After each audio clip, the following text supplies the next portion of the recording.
സംഭവം 2 ദിവസം കഴിഞ്ഞെങ്കിലും പറയാതെ വയ്യ. ഖാർഗെ എന്ന് പറയുന്ന ദേശീയ നേതാവിനെ രാഹുൽ ഗാന്ധിക്ക് വരാനാവാത്തതിന്റെ പേരിൽ ഇങ്ങനെ കൊണ്ടുവന്ന് കോഴിക്കോട് കടപ്പുറത്തിന്റെ തരിമണികളെ മുഴുവൻ, മണൽത്തരികളെ മുഴുവൻ പ്രകമ്പനം കൊള്ളിച്ചെന്ന പേരിൽ ഇങ്ങനെ പറയാ. എന്താണ് ഖാർഗെജി പറയുന്നത്? ഖാർഗെജി ആരോ എഴുതി കൊടുത്തത് ഇങ്ങനെ പറയാ. ഈ നാട്ടിൽ എന്താണ് നടന്നിട്ടുള്ളത്? ഈ നാട്ടിൽ LDF എന്താണ് ചെയ്തിട്ടുള്ളത്? ഈ നാട്ടിൽ LDFന് പുറത്തു പോകാനുള്ള വേറെ വഴിയില്ലല്ലോ എന്നൊക്കെ പറഞ്ഞ് എഴുതി കൊടുത്ത പ്രഹസനത്തെ, പച്ചക്കള്ളങ്ങളെ, എന്താണ് അതിന്റെ ഉൾക്കാമ്പെന്നോ സത്യമെന്നോ അറിയാതെ ഒരു ദേശീയ നേതാവ് തുറന്നു പറയുകയാണ്. രാഹുൽ ഗാന്ധി എന്ന ദേശീയ നേതാവിനെ ഇവിടെ കൊണ്ടുവന്ന് പ്രകടന പത്രിക ഇറക്കുമ്പോൾ ഈ നാടിന്റെ സോഷ്യൽ മീഡിയ, മുഖ്യധാരാ മാധ്യമങ്ങൾ മുഴുവൻ ചർച്ച ചെയ്തതാണ്. രാഹുലിനെ പച്ചയ്ക്ക് നാണം കെടുത്തി പറ്റിച്ചു കേരള നേതാക്കളെന്ന്.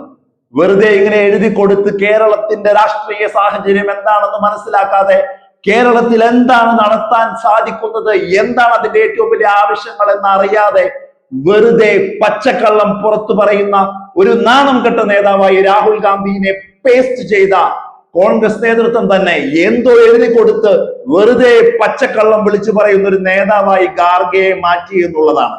ഈ നാടിന്റെ പ്രശ്നങ്ങൾ എവിടെയാണ് LDF ഗവൺമെന്റിന് വീഴ്ച പറ്റിയതെന്ന് പറഞ്ഞ് അതിനെ കൃത്യമായി കവറപ്പ് ചെയ്യുന്ന ഒരു പ്രസ്താവന പോലും ഖാർഗെജിക്ക് കഴിഞ്ഞില്ല. എന്തുകൊണ്ടാണ്? കഴിഞ്ഞ 10 വർഷം ഈ ഗവൺമെന്റ് ചെയ്തതിന്റെ തെറ്റുകൾ എവിടെയാണ്, പോരായ്മകൾ വന്നത്, എവിടെയാണ് ഇനി കവറപ്പ് ചെയ്യേണ്ടത് എന്നുള്ള ബോധ്യമില്ല കോൺഗ്രസിന്, കണ്ടെത്താനാവുന്നില്ല. കോൺഗ്രസ് നേതൃത്വം ദേശീയ തലത്തിൽ, സംസ്ഥാന തലത്തിൽ എവിടെയെല്ലാം കോൺഗ്രസിന്റെ നേതാക്കന്മാർ ഈ രാജ്യത്ത് അവശേഷിക്കുന്നു അതുങ്ങളെല്ലാം കൊണ്ടുവന്ന് ചർച്ച ചെയ്തിട്ടും ആവുന്നില്ല എവിടെയാണ് കേരളത്തിൽ LDFന് പോരായ്മയുള്ളതെന്ന്.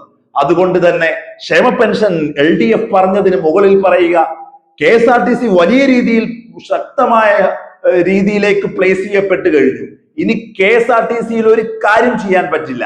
KSRTC വലിയ രീതിയിൽ ഒരു പ്ലേസ്മെന്റ് ആയി, ഒരു അപ്പർ ഹാൻഡ് ആയി പിണറായി ഗവൺമെന്റ് കൊണ്ടുപോവാണ്. അപ്പൊ എന്താ ചെയ്യാൻ പറ്റുക? ഇനി സൗജന്യ യാത്ര കൊടുത്തേക്കാം.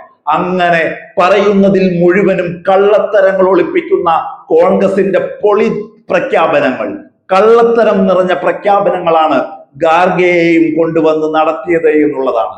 കോൺഗ്രസ് കേരള നേതൃത്വം പറ്റിക്കുന്നു ഹൈക്കമാൻഡിനെ, അവരുടെ തന്നെ ദേശീയ നേതൃത്വത്തിനെ. അതിന്റെ ഉത്തമോദാഹരണമായി കോഴിക്കോട് കടപ്പുറത്ത് കഴിഞ്ഞ ദിവസം കണ്ട മഹാറാലിയും എന്ന് പറയാതെ വയ്യ.